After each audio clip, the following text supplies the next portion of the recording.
저는 올해 32살이고 남편은 37이 되었네요. 결혼한 지 이제 고작 2년 조금 넘었는데 이혼녀가 될 것 같네요. 결혼이 장난이냐고요? 장난으로 결혼하고 이혼할 인간이 세상에 존재하기나 할까요? 저 또한 이혼을 결심하기 전에는 인내심이 부족한 인간들이나 이혼을 하는 줄 알았어요. 남편이랑은 뉴질랜드 어학연수에서 만났어요. 제가 공대를 졸업했고 석사과정도 나노 쪽 연구를 했어요. 남편 역시 서울대 공대를 나와 고분자 쪽 석사까지 수료했습니다. 저는 남편만큼은 아니지만 역시 나름 손가락에 꼽히는 명문대학을 졸업하였어요. 그럼에도 불구하고 학벌이 처진다는 소리를 들어가며 시댁에서 저희 결혼을 반대하셨습니다. 남편에게는 무시무시한 시누이가 4명이나 있었어요. 오남매 중 막내이자 장남인 남편과 저는 우여곡절 끝에 결혼했고, 우린 서로가 서로를 진심으로 사랑했기 때문에 행복했습니다. 하지만 시댁은 상상 그 이상이었어요. 손이 귀한 집안이니 반드시 첫 아이는 아들을 무조건 낳아야 한다. 이 소리를 신혼여행 다녀와서 처음 인사드리러 간 날부터 귀에 못이 박히도록 들었던 것 같네요. 남편과 저는 회사는 다르지만 기업체의 연구직에서 근무를 했고 연봉은 서로 엇비슷했습니다. 결혼할 때도 각자 반반씩 부담했습니다. 우리끼리 간소하게 식치르고 돈을 아껴서 집에 투자하자고 상의를 마쳤음에도 불구하고 시부모님과 시누이들이 엄청난 예단을 요구하더군요. 끝내는 요구하는 대로 모든 걸 전부 갖춰서 해드렸고 대신에 저 역시 쓸데없이 모든 걸 갖춰서 요구했고 받아냈습니다. 아마도 이때부터 뭔가 틀어진 것 같네요. 예단으로 반상기 최고급 세트와 최고급 이불, 은수저 10세트, 시어머님 모피, 시아버님 명품 지갑 벨트 세트, 시누이들 명품 가방 해드렸고 시부모님 한복과 양장과 현물 예단 1,000만 원을 드렸습니다. 정말 기가 막혔죠. 양가의 도움은 일절 받지 않기로 합의했음에도 저런 예단을 요구하는 것이 제 상식으로는 도저히 이해가 되질 않았습니다. 그래서 저도 생각 없던 예물을 요구했고요. 1캐럿 다이아 반지와 진주 세트, 순금 세트, 가방, 그리고 저희 부모님 양장과 한복까지요. 양가 어르신들 한복 각각 150만원대 해드리고 정작 주인공인 우리 부부는 40만원짜리 한복 해입었네요. 한복 가게에서도 웃더군요. 정작 신랑 신부는 제일 싸구려 라인 한복을 맞췄으니까요. 이때까지만 해도 애써 불쾌하지 않은 척하며 노력했습니다. 저도 참 못된 게 3천씩이나 예단해드리고 정작 저는 됐어요. 소리는 안 나오더라고요. 아무튼 이런 거 저런 거 둘째치고 일단은 남편과 제 사이는 너무 좋았고 결혼을 하고 난 뒤에도 애틋했고 좋았어요. 서로 직종도 취미도 성격도 입맛도 전부 다 잘 맞다 보니 트러블 생길 일도 없었고 하루하루가 연애하듯이 자연스러우면서도 행복하다고 자부했고요. 허나 결혼 후 주말마다 시댁에 불려가야 했고 시누이들의 잔소리를 듣는 건 정말 숨막히는 일이었습니다. 몸이 아파서 시댁에 가지 않았던 어느 주말에는 시누이들의 전화 때문에 조금 더 쉴 수가 없었습니다. 얼마나 아프길래 그러냐며 괜찮냐는 안부조차 없이 그래도 몸 좀 추스르고는 한번 들여다봐라. 엄마 아버지한테 한번 가봐라. 며느리라고는 올게 하나뿐인데 벌써부터 부모님 서운하게 하면 안 되지 않냐. 본인들은 가족끼리 단란하게 외식하고 푹 쉬는 주말을 왜 나는 하나뿐인 아들 내외라는 이유만으로 편히 앉지도 눕지도 못하는 시댁에 가서 시달려야 하는 건지. 저 그래도 싫은 소리 한 번 안 하고 일주일에 한 번은 꼭 시댁에 들러서 저녁이라도 한 끼 먹고 왔고 식사를 안 하더라도 과일이라도 사서 얼굴 비추고 살았습니다. 지난 명절 때도 그 큰 살림에 며느리 덜렁 하나뿐이고 평생 살면서 공부만 했던 터라 살림 솜씨 엉망임에도 불구하고 시키는 일, 잡다한 일, 뭐든지 인상 한 번 안 쓰고 열심히 배우려 했고요. 1년에 5차례나 있는 제사 때에도 제대로 앉아서 밥도 먹지 못하면서도 그 많은 설거지며 손님 접대, 이리 뛰고 저리 뛰고 했었네요. 그럼에도 돌아오는 건 넌 여즉 그 모양이냐. 이래서 여자는 살림을 잘하고 요리를 잘해야지. 공부 따위 백날 해봐야 하나 소용없다는 말뿐이었습니다. 그렇다고 좋은 학교도 아니고 그저 그런 학교밖에 안 되는데 뭐하러 공부는 했냐? 우리 아들 서울대 나와서 더 좋은 며느리 얻을 수 있었는데 코개였다 하시면서요. 이번 명절에도 기름 냄새에 중독되어 가며 전부치고 있는데 시어머니란 분이 옆에 앉아서 하염없이 저 레파토리를 읽고 계시더군요. 참다 참다 이번에는 저도 한마디 했습니다. 어머님 덕에 신랑이 참 좋은 학교를 나왔지만 제가 나온 학교도 그리 나쁜 곳 아니에요. 아시잖아요. 했더니 꼴에 자존심은 있나 보구나. 왜 듣기가 싫은 게냐. 네가 딴 데 가서는 네 학교 자랑질할 수는 있을지 모르겠다만 우리 집안에서 자랑할 거리나 되는 줄 아느냐 하시더이다. 이때 남편이 엄청 화를 내주며 중재에 나섰고 늘 그랬듯이 이번에도 그렇게 수그러들었네요. 그리고 명절 당일에 일이 터졌네요. 명절 당일 점심상을 치우고 이제 친정으로 가려고 채비를 하는데 시어머님 오셔서는 시누이들 오는데 보고 가야 한다고 못 가게 하셨습니다. 결혼 후 첫 명절이라 일찌감치 친정에 보내실 줄 알았는데 시누이들이랑 온 가족들 다 모이는데 빠져서야 되겠냐고.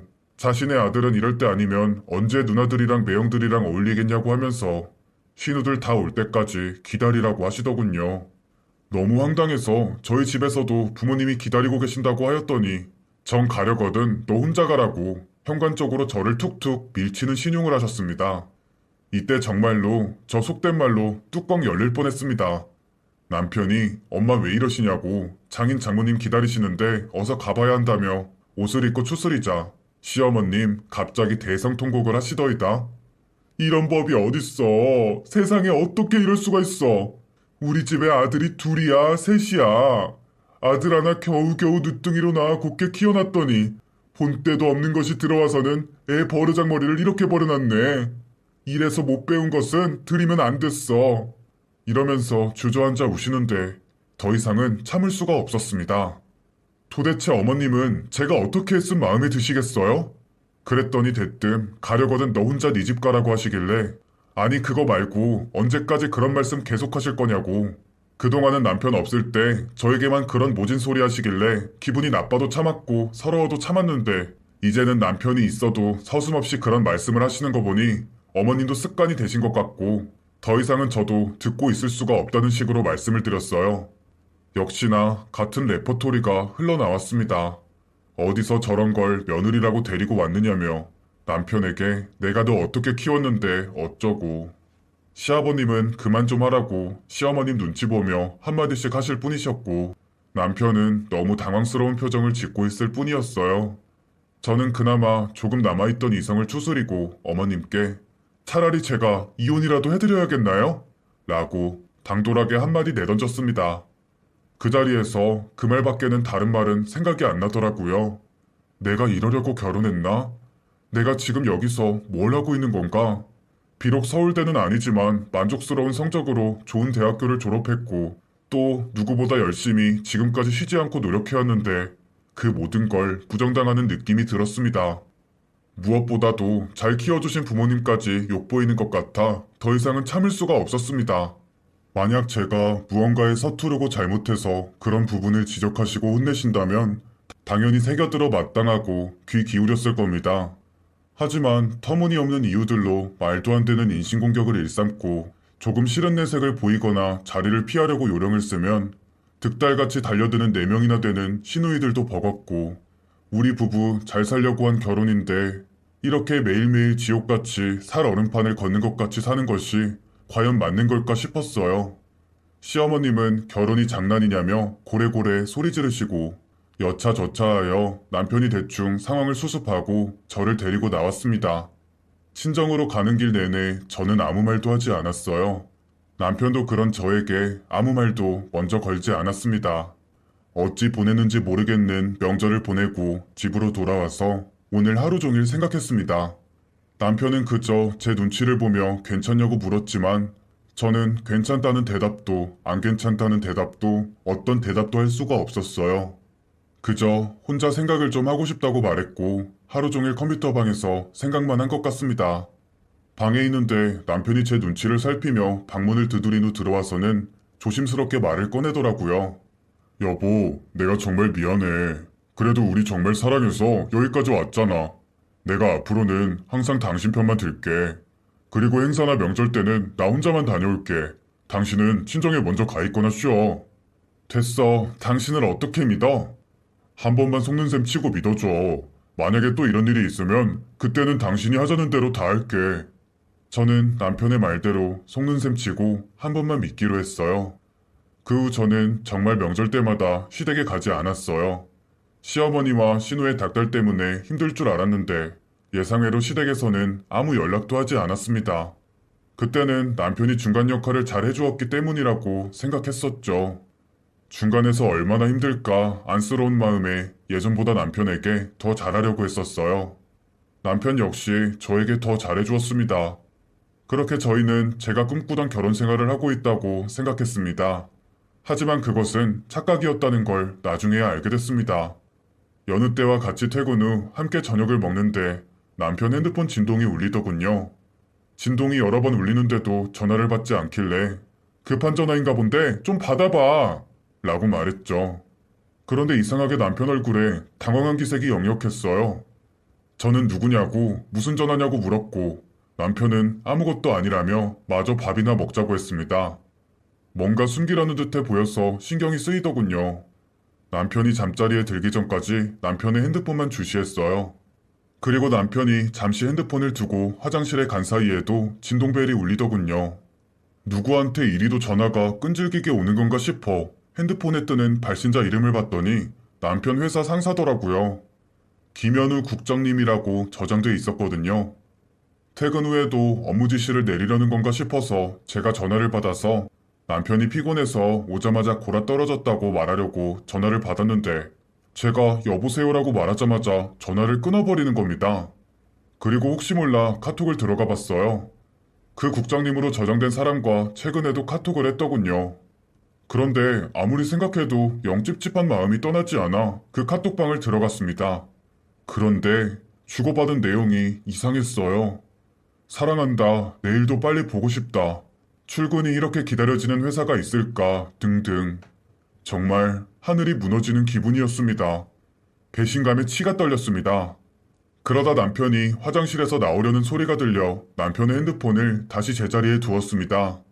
아직 다 확인하지 못해서 마음이 초조했어요. 남편이 혹시라도 이 카톡방을 나가거나 대화 내용을 지울까봐요. 다행히 남편은 아무 눈치를 채지 못한 듯 했어요. 저는 남편이 깊은 잠에 들 때까지 뜬 눈으로 남편의 핸드폰만 신경 쓰고 있었습니다. 그리고 몇 시간이 흘러 새벽, 남편의 코 고는 소리가 쩌렁쩌렁하게 울려 퍼질 때 저는 남편의 핸드폰을 숨죽이고 들고 나와 모든 내용들을 볼 수 있었습니다. 일단 그 카톡의 상대는 남편 회사의 어린 여직원이었어요. 시댁 사람들을 어머님, 아버님, 신우라고 칭하는 걸 보니 이미 남편의 아내인 것 같더군요. 더 충격적인 것은 이미 시댁과 여러 번 왕래를 한 듯했어요. 왜 남편이 저에게 시댁 행사에 가지 않아도 된다고 했는지, 왜 시댁 사람들에게 그간 어떤 연락도 오지 않았는지 알겠더라고요. 이혼 생각을 했던 저에게 제 편이 되어주겠다고 빌고 빌며 다시 잘해보자고 했던 사람이 어쩜 이럴 수 있는 건지. 버젓이 며느리가 있는데도 아들의 내연녀를 며느리처럼 버젓이 집에 들인 시댁 사람들까지 모두 인간들로 안 보이더군요. 일단 이 모든 증거들을 제 핸드폰으로 찍어두었어요. 요 몇 달 동안 누구보다 자상하게 대해줬던 남편이 뒤에선 이런 짓거리를 하고 다녔다고 생각하니 이젠 그 누구도 믿지 못할 것 같았어요. 그날 밤 저는 뜬 눈으로 밤을 지새웠고 남편이 일어나자마자 말했어요. 이젠 내 편이 아무도 없다고, 우리 이혼하자고요. 그랬더니 남편, 그게 무슨 말이냐고, 내가 당신 편이지 않냐고, 아침부터 왜 이러냐고 되레 화를 내더군요.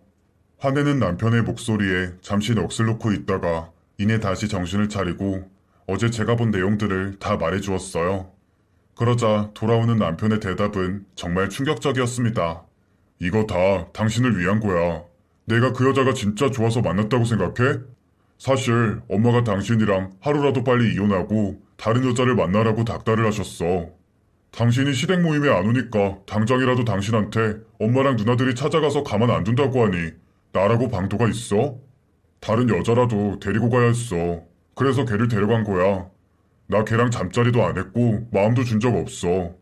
내가 이렇게 해서 당신이 우리 집 행사 때마다 우리 집에 안 가고 편하게 잘 지내왔잖아.